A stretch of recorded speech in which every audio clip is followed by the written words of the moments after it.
اسلام میں کسی کا سپورٹ یا کسی کی مخالفت، کسی کی موافقت یا کسی کا بائیکاٹ اس بنیاد پر نہیں کیا جا سکتا کہ فلاں میرے مذہب کا ہے یا نہیں، میرے مسلک سے تعلق رکھتا ہے یا کسی اور مسلک سے، اس کا ماضی کیسا تھا۔ اسلام میں کسی کی موافقت یا کسی کی مخالفت کے کچھ اور ہی اصول ہیں۔ وہ اصول کیا ہے؟ Day 6 of understanding 30 verses of Quran cream in رمضان کریم۔ سورہ مائدہ میں اس اصول کو نہایت اختصار کے ساتھ لیکن انتہائی جامعیت کے ساتھ بیان کر دیا گیا ہے۔ اللہ تبارک و تعالیٰ کا ارشاد ہے وَتَعَاوَنُوا عَلَى الْبِرِّ وَالتَّقْوَى وَلَا تَعَاوَنُوا عَلَى الْإِثْمِ وَالْعُدْوَانِ وَاتَّقُوا اللَّهَ إِنَّ اللَّهَ شَدِيدُ الْعِقَابِ۔ مسلمانوں کو مخاطب کر کے کہا جا رہا ہے کہ تم نیکی اور تقوی کے کاموں میں تعاون کرو، لیکن ظلم اور عدوان کے معاملے میں تعاون مت کرو اور اللہ کا تقوی اختیار کرو، یقیناً اللہ تبارک و تعالیٰ سخت پکڑ کرنے والا ہے۔ کیسا منصفانہ اصول اللہ تبارک و تعالیٰ نے مسلمانوں کو قیامت تک کے لیے دے دیا ہے۔ اگر انسان کا دل، مسلک، گروہ یا اپنے جتھے کی عصبیت سے پاک ہو اور اللہ تبارک و تعالیٰ کے تقوی اور نیکی کی تلاش کا جذبہ رکھتا ہو تو کسی پل بھی اسے یہ سوال پوچھنے کی ضرورت نہیں آئے گی کہ فلاں قضیے میں یا فلاں مسئلے میں مجھے اس کا سپورٹ کرنا چاہیے یا نہیں کرنا چاہیے۔ اللہ تبارک و تعالیٰ نے 2-2-4 کی طرح یہ واضح کر دیا ہے کہ ہماری موافقت یا ہماری مخالفت کی بنیاد کوئی شخصیت نہیں ہوگی، کوئی گروہ نہیں ہوگا، کوئی قبیلہ نہیں ہوگا، بلکہ ہماری موافقت، ہمارے سپورٹ کی بنیاد تقوی اور نیکی کے کام ہوں گے۔ جہاں پر بھی تقوی اور نیکی کی بنیادیں نظر آئیں گی، ہم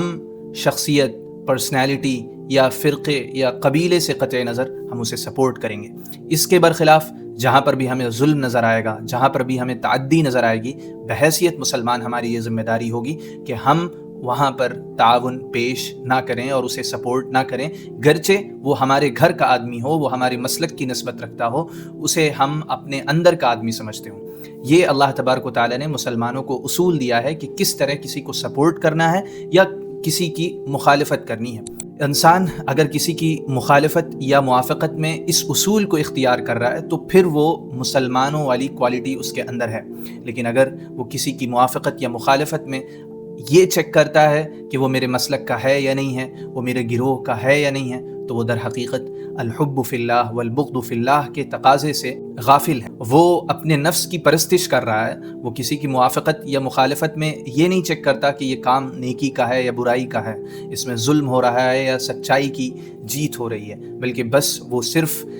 جاہلی عصبیت کی بنیاد پر کسی کے ساتھ کھڑا ہوتا ہے۔ اور اللہ کے رسول صلی اللہ علیہ وسلم نے فرمایا دعها فإنها نتن، کہ اس جاہلی عصبیت کو کہ جس میں میرا بھائی خواہ صحیح ہو یا غلط ہو، مجھے اس کی موافقت کرنی ہے، میں اس کا سپورٹ کروں گا، یہ ایسی عصبیت ہے جس کے بارے میں آپ صلی اللہ علیہ وسلم نے فرمایا کہ اسے ترک کر دو، اسے چھوڑ دو، یہ بدبودار چیز ہے۔ اس آیت میں اللہ تبارک و تعالیٰ نے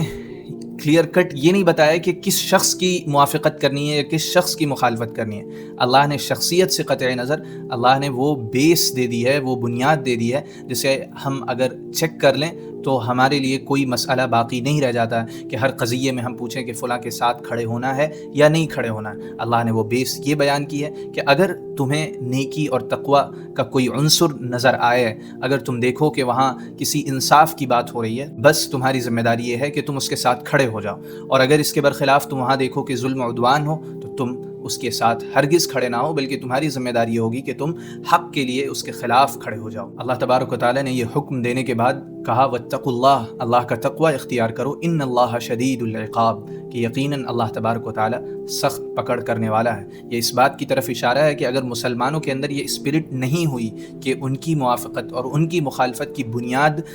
کوالٹی ہوگی، پرسنالٹی نہیں ہوگی، اگر مسلمان اس سے پہلو تہی کرتے ہیں اور لوگوں کی طرح وہ بھی اپنی قوم کا ہوا تو بس اس کے ساتھ کھڑے ہو گئے، خواہ وہ ظالم ہو خواہ وہ مظلوم ہو، انہیں اس سے کوئی فرق نہیں پڑتا، تو اللہ تبارک و تعالیٰ انہیں دھمکی دیتے ہوئے کہہ رہا ہے کہ ایسے معاملے میں اللہ تبارک و تعالیٰ پکڑ کرنے والا ہے۔ لہٰذا اگر ہم چاہتے ہیں کہ فرقے کی بنیادیں منہدم ہوں اور ایک مسلمان معاشرہ وجود میں آئے، ایک ایسا مسلمان معاشرہ جس کی وفاداریاں کسی گروہ، کسی عصبیت سے نہ ہو، بلکہ اس کی وفاداری البر التقوی سے ہو، اور وہ ہر اس چیز کے خلاف ہو جو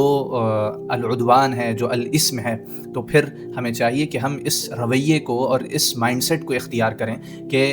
نیکی خواہ کہیں سے بھی آئے ہم اسے مرحبا کہیں گے، اور برائی خواہ اپنے اندر سے وجود میں آئے ہم اس کے خلاف سد سکندری کی طرح کھڑے ہوں گے، ہم اس کو ایکسیپٹ نہیں کریں گے۔ جب یہ عصبیت کی دیواریں منہدم ہو جائیں گی تو پھر ایک ایسا معاشرہ وجود میں آئے گا جو ہر غلط کو غلط کہے گا، اور جس کے رویوں میں ایک کنسسٹنسی ہوگی، جس کے رویے میں کوئی دوہری پالیسی نہیں ہوگی۔ آج اگر آپ جائزہ لیں تو آپ دیکھیں گے کہ بیشتر لوگوں کی وفاداریاں اور بیشتر لوگوں کی حمایتیں اس لیے نہیں ہوتی ہیں کہ فلاں حق کا حامی ہے، بلکہ ان کی وفاداریاں یا ان کی حمایتیں شاید اس لیے ہوتی ہیں کہ وہ ہماری نسبت رکھتا ہے، وہ ہمارے مسلک کا نمائندہ ہے، وہ ہمارے قبیلے کا ایک فرد ہے۔ تو جب آپ کی موافقت اور آپ کی حمایت کی بنیاد یہ ہوئی تو پھر آپ الحب فی اللہ والبغض فی اللہ کے تقاضے کو پورا نہیں کر رہے ہیں۔ لہٰذا ہمیں اس روش سے باز رہنا چاہیے، اور اللہ نے جو مطالبہ کیا ہے کہ ہم قوامین بالقسط بن کر رہیں، یعنی ہم انصاف کے ساتھ قائم بھی رہیں اور انصاف کو قائم کرنے والے بھی بنیں، تو ہمیں اس روش کو اختیار کرنے کی ضرورت ہے۔